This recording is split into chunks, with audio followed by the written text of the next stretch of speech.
Ya estamos en nuestra cuarta semana de lo que ha significado el estudio de las doctrinas de la gracia.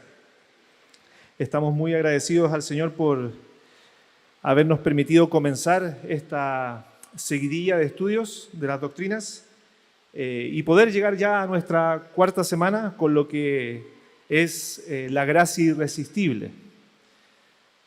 Si bien se ha dicho bastante al respecto de la historia de las doctrinas de la gracia y lo que significa para nosotros hoy como Iglesia del Señor, no vamos a ahondar más en elementos históricos de los cuales ya se han sobreabundado y hemos quedado muy claros a lo menos en un tema general en lo que significa el origen histórico de las doctrinas de la gracia.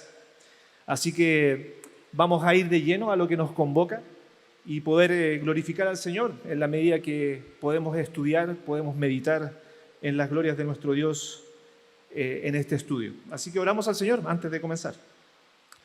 Bendito Dios y Padre, te agradecemos por este tiempo que nos das de poder seguir estudiando las doctrinas de la gracia, poder seguir meditando en tu palabra, poder seguir desprendiendo del texto bíblico aquello que es tan necesario comprender, tan edificante, Señor, el poder meditar. Estamos convencidos, Dios, de que eres tú quien soberanamente ha obrado en nuestras vidas para salvación.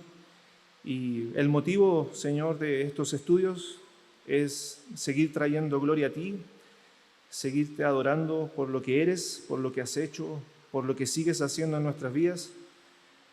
Y por sobre todas las cosas, adorarte por aquellos atributos hermosos que podemos ver en el Dios Trino y también en la faz gloriosa de nuestro Señor Jesucristo. Te agradecemos, Dios, y ruego que me permitas, Señor, exponer claramente tu palabra, poder hacerlo con humildad, Señor, con reverencia y también con la plena conciencia de que es tu palabra, Señor, hablando a tu pueblo. En el nombre de Jesús oramos. Amén. Es bueno hacer una meditación respecto de lo que significa el estudio que hemos realizado en estos últimas 4 semanas. Es común conocer y saber que vivimos en un contexto que está plagado de religiones, ¿cierto? Un mundo que está plagado de religiones falsas. Y es bueno entender de que el mundo se divide solamente en dos campos en lo que significa la religión falsa y la religión verdadera. La religión del mérito humano y el cristianismo.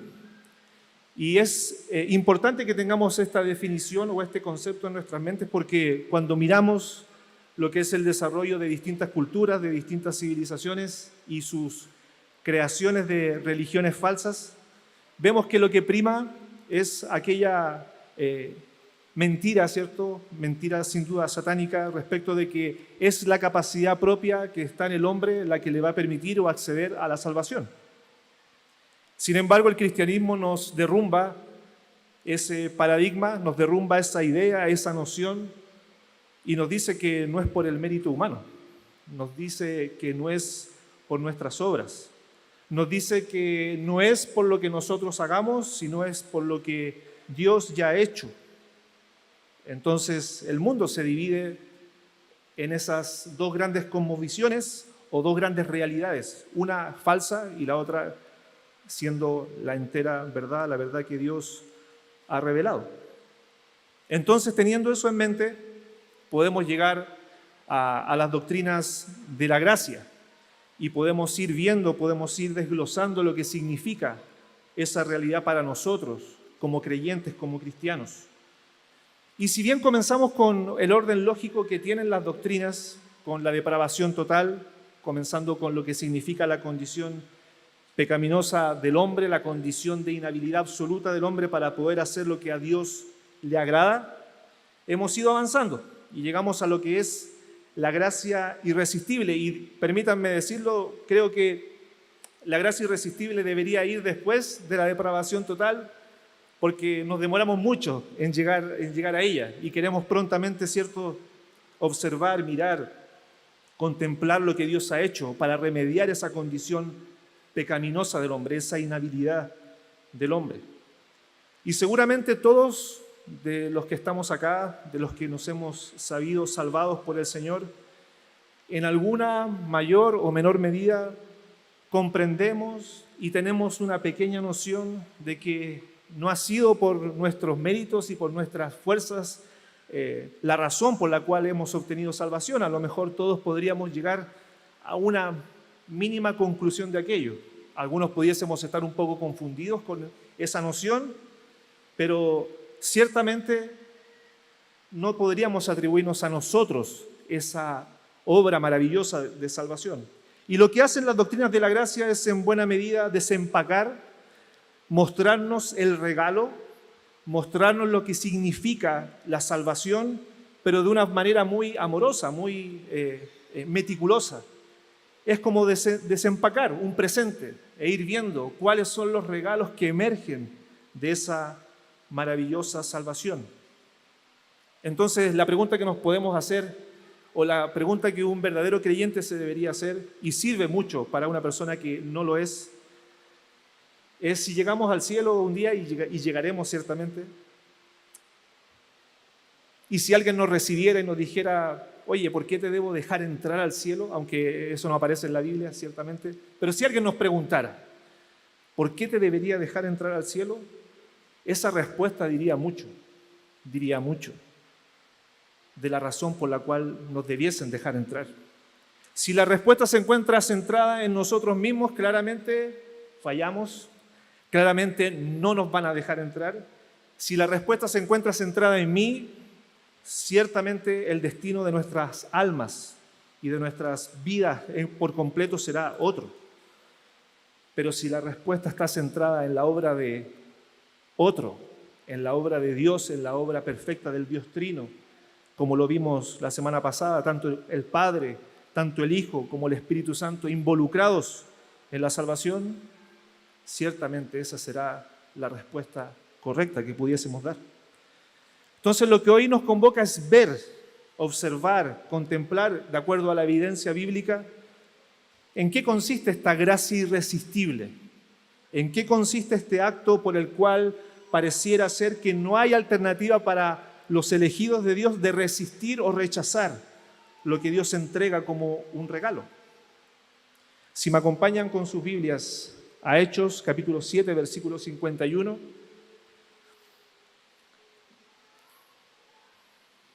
Estamos hablando nuevamente del discurso de nuestro hermano Esteban, finalizando su discurso cuando él obviamente ha establecido aquellas verdades esenciales de la historia de Israel, su paso por distintos periodos en los cuales se ha marcado la lógica del pecado, el arrepentimiento y la restauración, un círculo vicioso que muchas veces era iniciado por su desobediencia, pero terminado en una restauración gloriosa.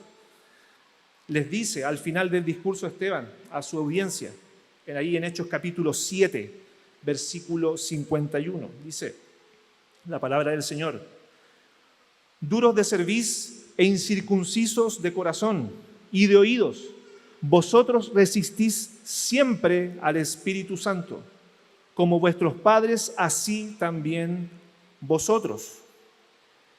Y ya de partida tenemos un pequeño problema, porque si nosotros estamos hablando de gracia irresistible, ¿por qué estamos viendo que hay una dinámica y una lógica de resistencia a la obra del Espíritu? Y debemos ser claros en afirmar que la historia del hombre, y la historia puntualmente también de Israel como ejemplo para nosotros, está marcada por esa resistencia. Está marcada por la desobediencia, por resistir permanentemente tanto el designio de Dios, los mandatos de Dios, la obra de Dios en medio de su pueblo. Entonces la declaración es enfática. Siempre han resistido al Espíritu Santo.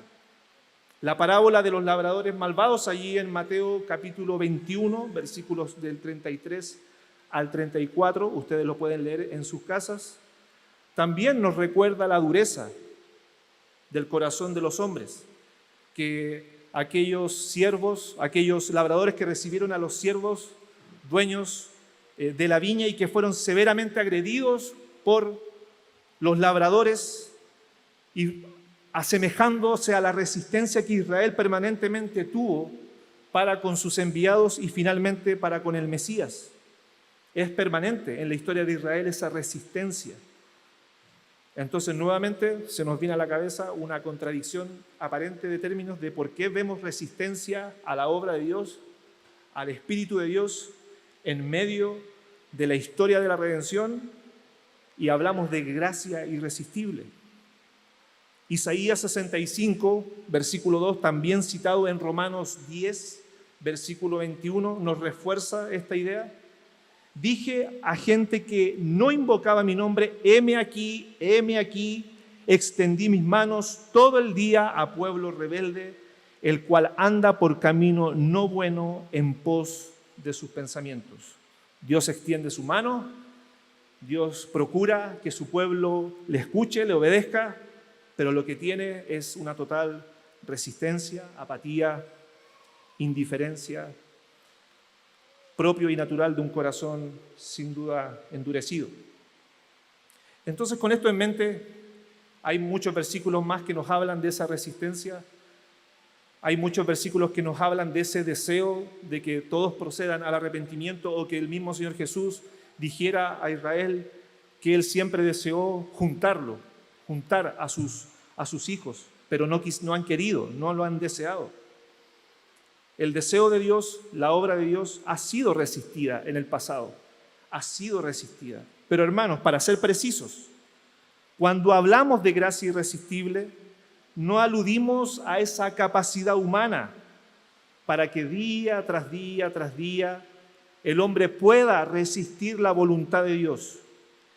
No hablamos que la gracia irresistible sea eso, ya que es una evidencia de la causa, un dato de la causa, que el hombre resiste la voluntad de Dios. ¿Por qué? Porque el género humano es incapaz de obedecer a Dios en su condición natural. No pueden desear y anhelar la voluntad de Dios. El pecado ha actuado de tal manera que está incapacitado, y eso lo vimos obviamente en la primera sesión de la depravación total, y lo hemos visto de manera consecutiva en los estudios posteriores. Cuando hablamos de la doctrina de la gracia irresistible, estamos hablando y nos referimos específicamente a que el Dios soberano, el Dios de la Biblia, el creador del cielo y de la tierra, puede y es capaz, y esto tienen que tenerlo muy presente, puede y es capaz de resistir, o sea, de derribar toda resistencia que el hombre coloque para obtener el fin último, que es la salvación de su alma. Y eso debemos tenerlo muy presente. Hablamos específicamente de la obra de salvación, donde Dios vence la rebelión de nuestros corazones. Dios vence esa resistencia. Dios vence aquello que nosotros mismos hemos puesto como barrera para el entendimiento correcto de las verdades de Cristo. Dios vence aún al corazón más duro. Lo hace por medio de su obra perfecta, su obra de gracia, para que podamos ser salvos. Si no, de lo contrario, hermanos, nos quedaríamos muertos en nuestros delitos y pecados. Estaríamos fritos, sin ninguna salvación, sin ninguna opción a poder acceder a esta maravillosa salvación. Entonces, la gracia irresistible se enmarca en aquellos términos salvíficos, soteriológicos, si los quisiéramos poner de alguna u otra forma. Es ahí donde la gracia irresistible de Dios actúa, opera, y sin ella estaríamos perdidos. Ante esto se podrían levantar algunas objeciones que pueden ser de orden filosófico, porque podríamos decir, bueno, ¿dónde está la voluntad del hombre? ¿Dónde está nuestra capacidad volitiva de elegir, de pensar, de decidir? ¿Dónde está aquella capacidad que de nosotros de poder atender al llamado que Dios nos hace por medio de la predicación o por medio de su palabra? Pero esas preguntas no se deben responder filosóficamente, no se deben responder pensando y repensando en lo que Dios podría ser capaz de hacer, sino que nuestra mente debe ser cautiva, debe ser llevada cautiva a la palabra de Dios, y quedarnos con lo que el texto bíblico nos señala al respecto. Si me acompañan a Romanos capítulo 9, versículos 20 al 21, se nos señala algo bastante preciso respecto a este punto.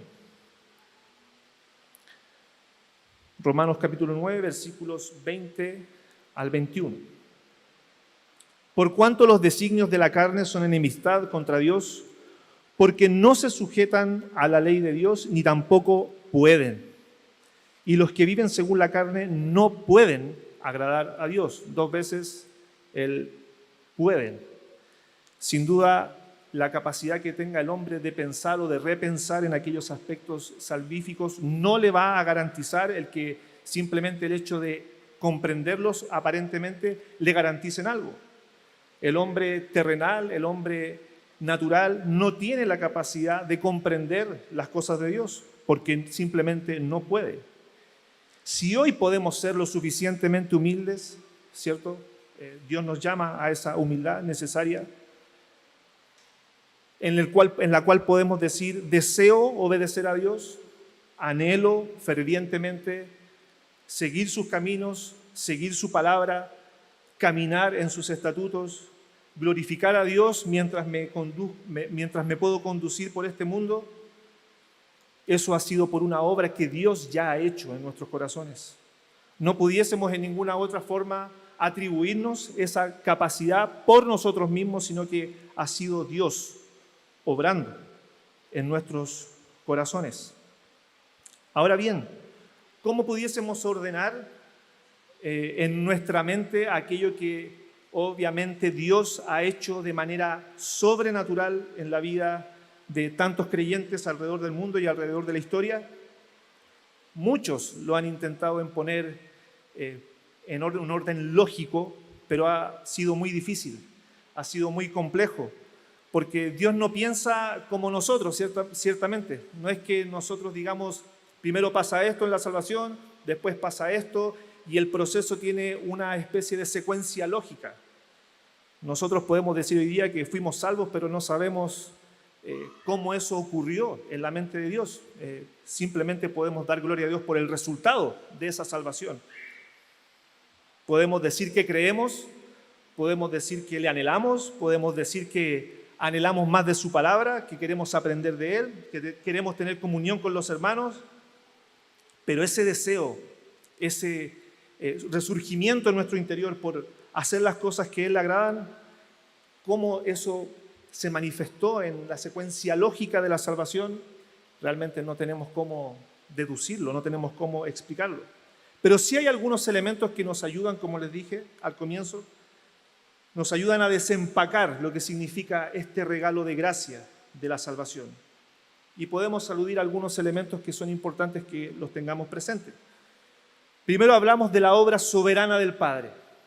Debemos tener claro, y lo hemos visto tanto en Efesios 1 como en otros ejercicios que hemos hecho con las Escrituras, de que la salvación es una obra trinitaria en que cada actor de la Trinidad ha colaborado y ha ejecutado una labor específica en lo que significa la salvación, y sin duda el Padre ha obrado soberanamente en aquel objetivo.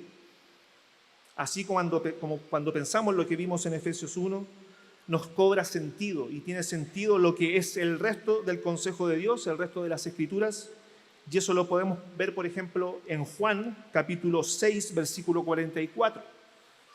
Y ese va a ser un texto un poco ancla de lo que significa aquella realidad del regalo de gracia, de lo que es la salvación. Juan 6, 44 señala: ninguno puede venir a mí si el Padre que me envió no le trajere, y yo le resucitaré en el día postrero. Ninguno puede venir a mí si el Padre que me envió no le trajere, y yo le resucitaré en el día postrero. Aquí hablamos de una atracción, de un acto soberano en el cual el Padre trae al Hijo a aquella persona que va a ser el objeto de la salvación. Y esa persona recibe por parte del Padre toda su capacidad volitiva para poder acceder a aquello que el Hijo le va a entregar. Hay algunos de vosotros que no creen, dice Juan 6, del versículo 64 al 65. Pero hay algunos de vosotros que no creen, porque Jesús sabía desde el principio quiénes eran los que no creían y quién le había de entregar. Y dijo: por eso os he dicho que ninguno puede venir a mí si no le fuere dado del Padre. En el mismo capítulo 6 está diciendo de que solamente aquellos que el Padre le trae son aquellos que van a ser los que en definitiva el Hijo va a recibir como suyos, pero también está dando a entender y siendo preciso de que por eso os he dicho que ninguno puede venir a mí. No hay capacidad alguna en la cual nosotros podamos ir al Padre, al Hijo, si no le fuere dado por el Padre. Jesús está indicando de forma explícita la razón por qué algunos no creen, por qué algunos sencillamente por fruto de la predicación constante, por fruto de la exhortación constante, nosotros les decimos arrepiéntete y cree, y efectivamente no han obedecido al mandato y al llamado del Evangelio, es porque sencillamente el Padre no ha traído a esas personas al Hijo como un regalo. Y es frío verlo de esa manera,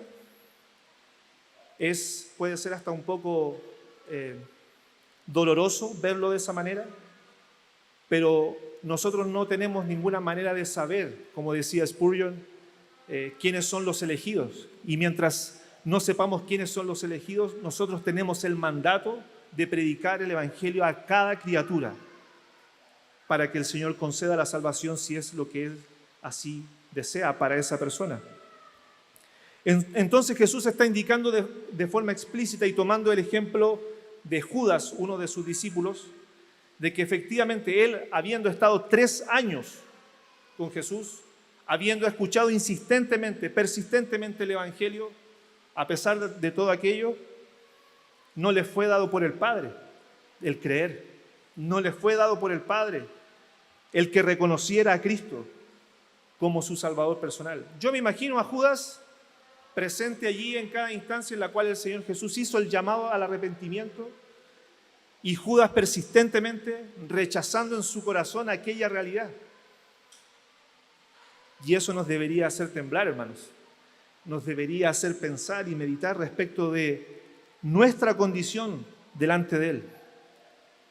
Puede que haya personas aquí en medio nuestro que, así como Judas, han estado persistentemente a los pies de la palabra del Señor, viendo una y otra vez, escuchando una y otra vez, pero sin realmente entregarle su corazón a Cristo, sin realmente decir: Señor, eres mi Salvador.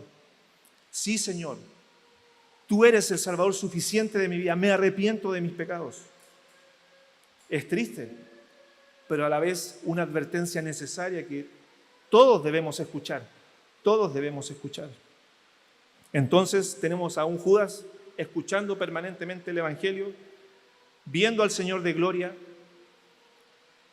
hablando las maravillas de la salvación que le espera a los que son de Él, pero en el endurecimiento de su corazón, sin ninguna respuesta, sin ningún deseo, sin ningún anhelo. Todos fuimos igual de resistentes que Judas a aquella realidad del anuncio de la verdad. Todos, sin ninguna distinción. No hay aquí nadie que sea mejor que Judas en esa condición. Pero Dios venció nuestra resistencia para que pudiésemos ser salvos. Dios venció aquella resistencia que nosotros teníamos y fuimos un regalo del Padre para el Hijo. Ya hemos dicho en nuestras sesiones anteriores que la elección soberana no es injusta. Eso ya se conversó, se explicó, de que no hay injusticia en Dios al poder determinar aquella realidad. Él determina soberanamente qué rol cumple cada elemento de su creación y sin duda ahí estamos tú y yo como objetos de su creación. Pero la diferencia es que nosotros somos agentes morales, somos agentes que tomamos decisiones, somos esa gente que somos responsables delante de Dios por nuestro pecado y por nuestra maldad. Ahora bien, si quisiéramos desenvolver un poquito más este regalo y decir, perfecto, es un regalo del Padre al Hijo, aquella realidad que soberanamente el Padre atrae a los que han de ser salvos como un regalo de gracia también para su Hijo amado, ¿cómo esto se va desenvolviendo en nuestro interior y en nuestra realidad espiritual? Podemos decir confiadamente que si bien Dios concede lo que significa este gran regalo de salvación, Dios concede ese regalo, hay requisitos que subyacen a lo que significa la salvación misma, y no son requisitos propios de la salvación, sino que son requisitos incluidos dentro del paquete de salvación. Y podemos hablar de uno que se nos viene a la cabeza rápidamente, ¿cierto? El arrepentimiento. El arrepentimiento.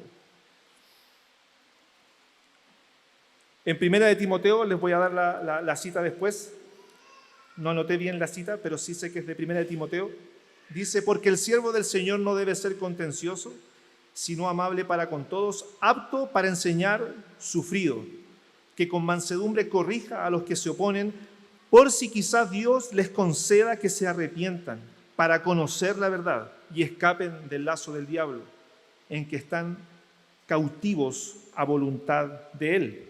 Entonces, cuando nosotros decimos el arrepentimiento, que es aquella realidad de metanoia, aquel cambio de mente, aquel cambio de forma de pensar en la cual dejamos de pensar en las cosas de este mundo o tenemos el cambio de nuestra voluntad para poder obedecer y cumplir lo que Dios demanda que hagamos, es una obra de gracia de parte de Dios.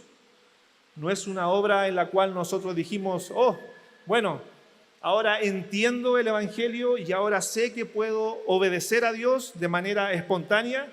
No, la Biblia nos dice que es un regalo de parte de Él en la cual tenemos ahora la capacidad de arrepentirnos. El arrepentimiento también se constituye en un regalo. Este mismo dilema tenían los apóstoles cuando están allí predicando el Evangelio, están empezando a hacer lo que significa la obra misionera y se dan cuenta de que los gentiles también tienen la posibilidad de creer. Hechos 11:18 nos dice, entonces, oídas estas cosas, aquel reporte que se le había dado a los discípulos de que los gentiles estaban creyendo el Evangelio, entonces, oídas estas cosas, callaron y glorificaron a Dios, diciendo, de manera que también a los gentiles ¿ha dado Dios arrepentimiento para vida? ¿Ha dado Dios arrepentimiento para vida? Esa palabra dado también es la misma palabra del griego conceder. Dios también le concedió a los gentiles arrepentimiento de vida y debemos ser claros de que el arrepentimiento, por lo menos de lo que se sabe de todas las confesiones cristianas a lo largo de la historia, también es considerada como una parte de la gracia salvadora de Dios.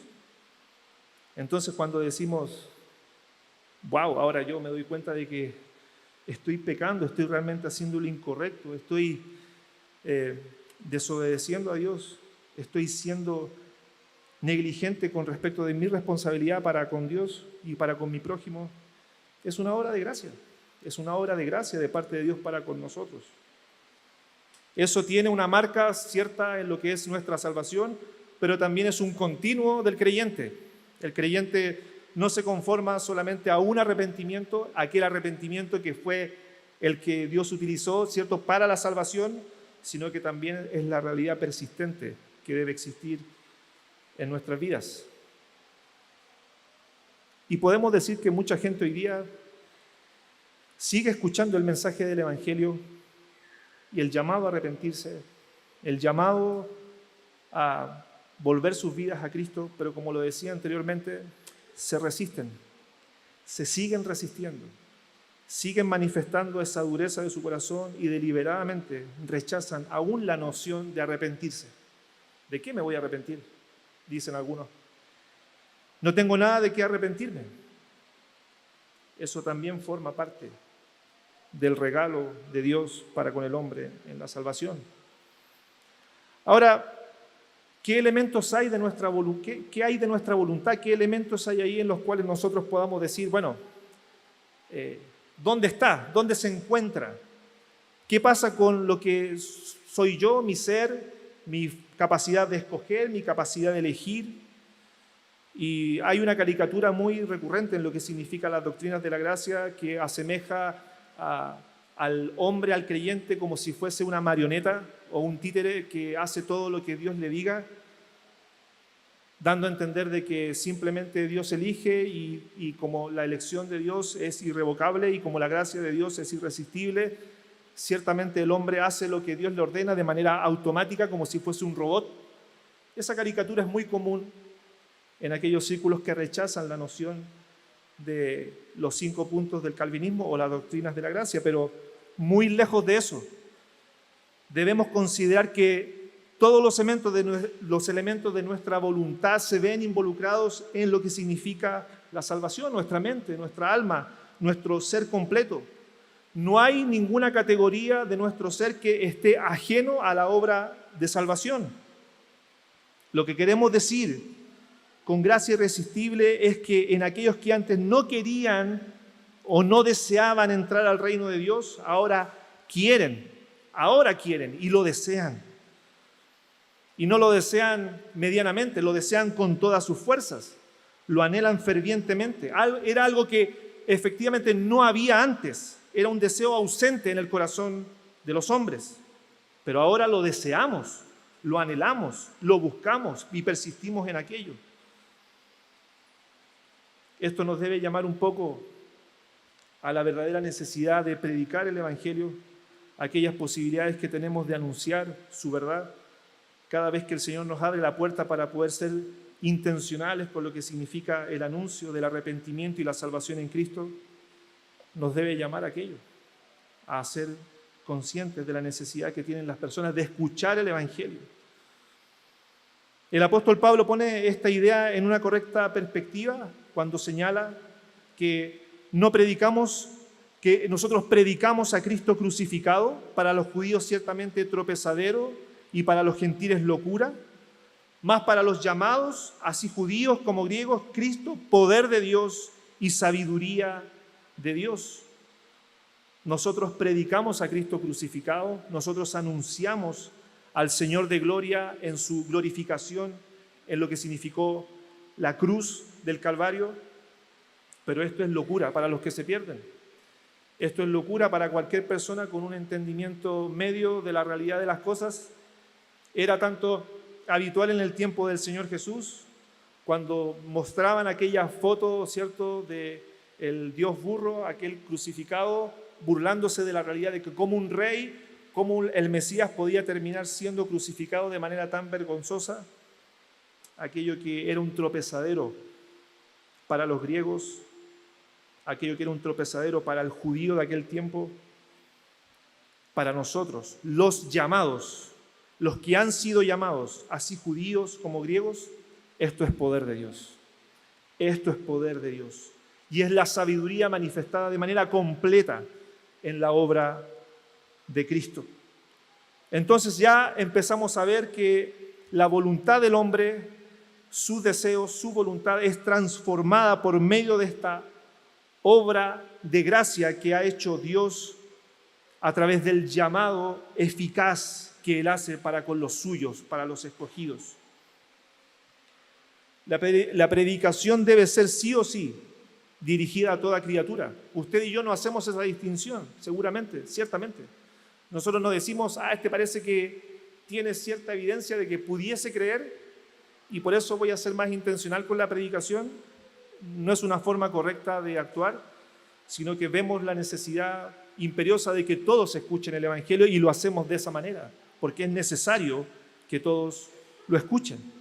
Pero debemos ser específicos respecto de que existe un llamado que es general, un llamado que es amplio a todas las personas para que se arrepientan. Y eso lo logramos a través de la predicación del Evangelio, del anuncio del Evangelio. Le decimos a todas las personas que se arrepientan y crean y vengan al Señor Jesús. Es lo que Marcos capítulo 1 comienza desde el ministerio de Juan el Bautista hasta los capítulos que avanzan en el Evangelio de Marcos. El anuncio del arrepentimiento y la salvación en Cristo. Ese es el llamado general, el que todos deben escuchar. Pero lo que nos dice Pablo es un llamado particular, un llamado que es eficaz, un llamado que no se pierde, que no es como una semilla que cae en un lugar pedregoso, sino que da fruto al ciento por uno. Ese es el llamado eficaz que Dios hace por medio de Él mismo al corazón del hombre. Este segundo grupo no considera más la cruz como una locura. Nosotros no vemos la cruz como una locura. Nosotros no nos perdemos en decir de que lo que hizo Cristo fue un acto irresponsable, que fue un acto loco, que no sabía lo que estaba haciendo. Para nosotros se constituye en el poder de Dios para salvación. ¿Por qué?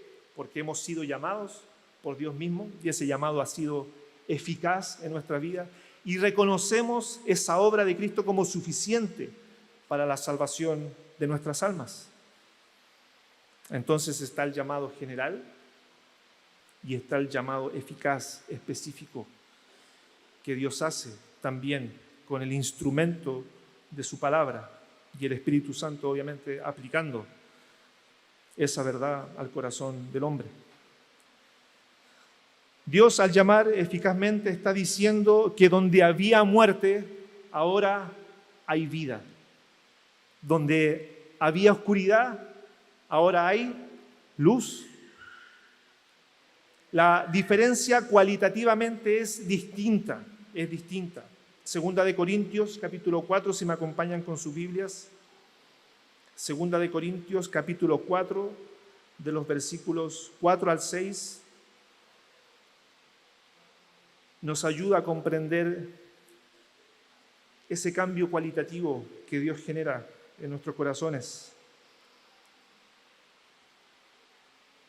Segunda de Corintios 4, de los versículos 4 al 6, dice la palabra del Señor: en los cuales el Dios de este siglo cegó el entendimiento de los incrédulos para que no les resplandezca la luz del evangelio de la gloria de Cristo, el cual es la imagen de Dios, porque no nos predicamos a nosotros mismos, sino a Jesucristo como Señor y a nosotros como vuestros siervos por amor de Jesús.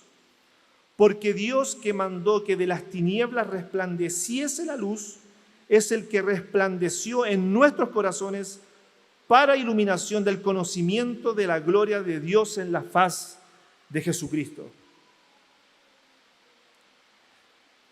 Para mí es un versículo tremendo porque nos habla de esta realidad que es teológica, que debiese, ¿cierto?, permear nuestras vidas y permitirnos adorar a Dios de una manera mucho más profunda, mucho más consciente, porque lo que está haciendo Pablo acá es asemejar la obra de creación a la obra de salvación, alumbrando nuestros corazones y permitiéndonos ver la gloria de Dios en la faz de nuestro Señor Jesucristo. ¿Qué es lo que hizo Dios en aquel Génesis capítulo 3 al momento de comenzar el proceso de creación? Las primeras partes de la creación nos recuerdan de que Él llamó a la luz que existiera. Él llamó las cosas a existencia. Cuando Dios dijo que se hiciera la luz, se hizo la luz. De la misma manera en la cual Dios llamó a una masa sin forma, sin luz, a que tuviera luz, de la misma manera nuestros corazones son transformados y son regenerados para poder ver iluminadamente ahora el conocimiento de la gloria de Dios en la faz de nuestro Señor. Qué manera más vívida, más precisa, más clara de recordarnos de que la obra de salvación ha sido una obra de entera gracia por parte de Él. Si no hubiese sido por Dios, hermanos, no hubiésemos podido ver la hermosura de Cristo. ¿Se ponen a pensar en eso? ¿Qué hermosura pudiésemos haber visto en Jesús? ¿Qué hermosura, qué belleza pudiésemos nosotros haber contemplado en Cristo si no hubiese sido por Dios el Padre? Si Él no hubiese hecho esa obra, ¿qué valor tendría el Hijo de Dios para nosotros? No tendría ningún valor. ningún valor.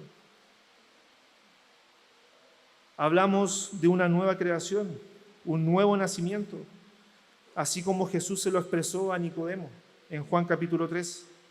Es una obra entera de Dios, no es una obra circunstancial, a medias, algún grado de inspiración por algún motivo en pensar adecuadamente algún concepto. No, es una obra completa y entera de Dios. Antes éramos incapaces, antes éramos totalmente torpes, antes chocábamos con la realidad bíblica, antes éramos incapaces de comprender, pero ahora podemos ver a Cristo, ahora podemos deleitarnos en Cristo, ahora podemos disfrutar de Cristo, y eso es solamente por la obra que el Padre ha hecho, de alumbrar nuestro entendimiento. Y como ya lo decía en la última parte de esta sección, hablamos de un nuevo nacimiento. Esto es como el paquete que envuelve al paquete. El regalo completo es nacer de nuevo y implica tanto el don de la fe como el arrepentimiento, el tener una nueva voluntad, nuevos deseos, pero también engloba la idea y el concepto de que nacemos nuevamente. Aquella masa corrompida de pecado es transformada ahora en una masa o en un corazón, ¿cierto?, que desea voluntariamente agradar a Dios. Agradar a Dios. Primera de Juan capítulo 5, versículo 1. Primera de Juan capítulo 5, versículo 1 dice: todo aquel que cree que Jesús es el Cristo es nacido de Dios. Y todo aquel que ama al que engendró, ama también al que ha sido engendrado por él. Y aquí el orden queda muy claro, muy claro. Todo aquel que cree que Jesús es el Cristo es nacido de Dios. No todo el que es nacido de Dios cree en Jesús. El orden es muy particular porque estamos hablando de Juan, ciertamente, que tanto escribió el Evangelio como las cartas.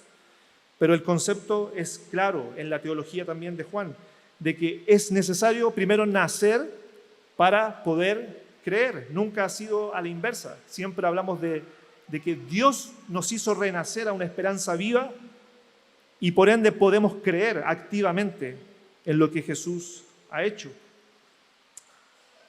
Nosotros somos incapaces de creer esa fe salvadora, somos incapaces. Primero debemos nacer y salir a la luz de nuestra nueva naturaleza. Y esa nueva naturaleza es la que nos permite también acceder a la gracia de la fe.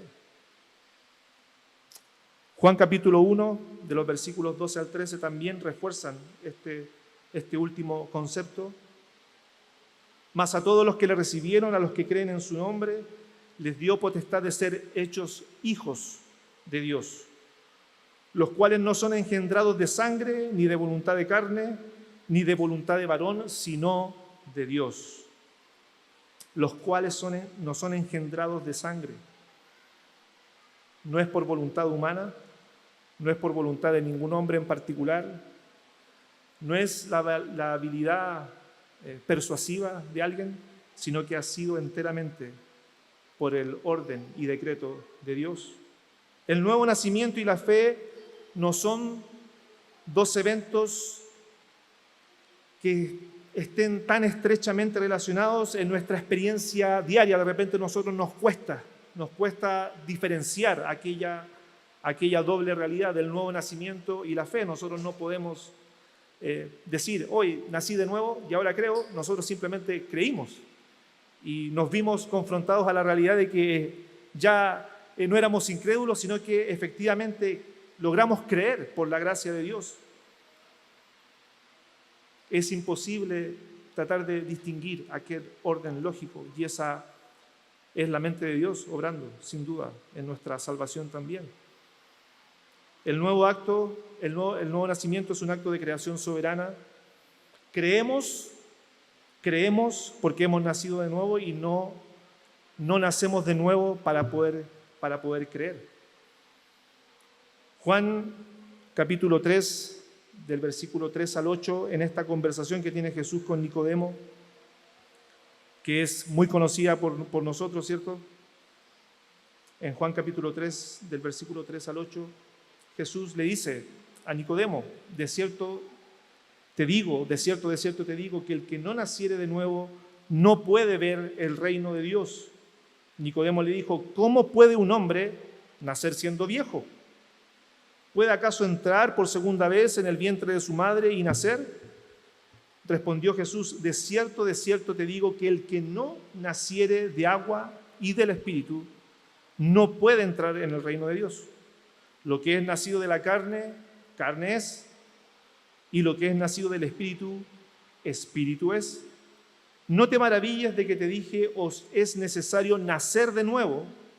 Y aquí viene lo interesante: el viento sopla de donde quiere y oyes su sonido, mas ni sabes de dónde viene ni a dónde va. Así es todo aquel que es nacido del Espíritu. Entonces podemos decir confiadamente, tranquilamente, de que la capacidad que nos viene para poder ver el reino de Dios viene precedida de aquella obra sobrenatural de Dios de hacernos nacer de nuevo. Esa es su obra de gracia, hermanos. Cuando vemos la resistencia permanente del corazón no arrepentido, llegamos a la necesaria y muchas veces triste conclusión de que obviamente hay personas que se mantienen en esa condición de endurecimiento, y Hebreos pone una categoría muy dura respecto de ese endurecimiento permanente del corazón, y dice el autor de Hebreos que después del sacrificio del Señor no hay más a lo cual el hombre pueda aferrarse con tal de poder verse perdonado. ¿Qué es lo que queda después de aquello? Después de esa resistencia y ese rechazo permanente, una horrenda expectación de juicio. Una horrenda expectación de que si no me pongo a cuentas con Dios, si es que no me arrepiento de mis pecados, me espera algo terrible. Y nos hace ver del otro espectro la realidad de que Dios realmente tuvo una gran misericordia con nosotros. Una gran misericordia. Y me gusta mucho esa ilustración que hacen muchos predicadores, ¿cierto? Esa ilustración de que no es que estuvimos como un hombre ahogado en el mar, que estaba tratando de dar algunos manotazos con tal de poder salvarse, y Dios aparece ahí entre medio del mar, mientras que se está como medio ahogando, y lo rescata y lo lleva a la orilla del mar y le da unas palmaditas en la espalda y logra sobrevivir. Hermanos, la realidad de la salvación es mucho más profunda que eso. El hombre estaba ahogado al fondo del mar, muerto, sin ninguna posibilidad de vida. Pudimos recordar esa figura, ¿cierto?, durante estas últimas semanas. Un hombre muerto al fondo del mar, sin la capacidad de poder levantarse, así como Lázaro también lo estuvo en la tumba. Pero Dios corrió la distancia que nosotros no podíamos recorrer, ciertamente. Bajó por las profundidades del mar, nos sacó a la superficie y nos dio vida. Vida. No fue que nosotros hayamos colaborado en aquella realidad de sujetarnos al hombre y salir hacia la superficie, sino que Dios activamente nos sacó del fondo del mar, estando muertos, y nos dio vida en Cristo. Dios venció nuestra resistencia, amados. Dios venció aquella muralla que era la de nuestro corazón, aquel corazón endurecido de carne, de piedra, y lo cambió por uno de carne. Nos trasladó del reino de las tinieblas al reino de su Hijo amado. Oremos. Señor, te damos tantas gracias por permitirnos, Señor, de alguna u otra manera, Señor, contemplar, maravillarnos, Señor, en la salvación que hemos recibido de parte suya, viéndonos totalmente incapacitados para poder acceder a ella,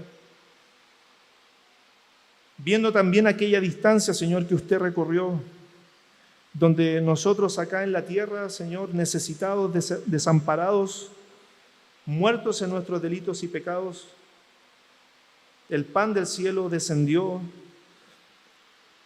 el Hijo de Dios se hizo hombre, habitó en medio nuestro, llevó a cabo la vida perfecta necesaria para que nosotros pudiésemos, confiando en aquella obra, obtener la salvación. Señor, permítanos que esta verdad nos conmueva, nos permita mirar adecuadamente a usted, verlo como todo suficiente para nuestra salvación. No ser arrogantes respecto de lo que significa la elección, sino que ser humildes y agradecidos porque hemos alcanzado misericordia. Señor, le agradecemos por su palabra, por lo que usted siga haciendo por medio de ella. Lloro por mis hermanos, Señor, para que usted siga obrando en ellos conforme a su palabra sigue siendo expuesta. En el nombre de Jesús oramos. Amén.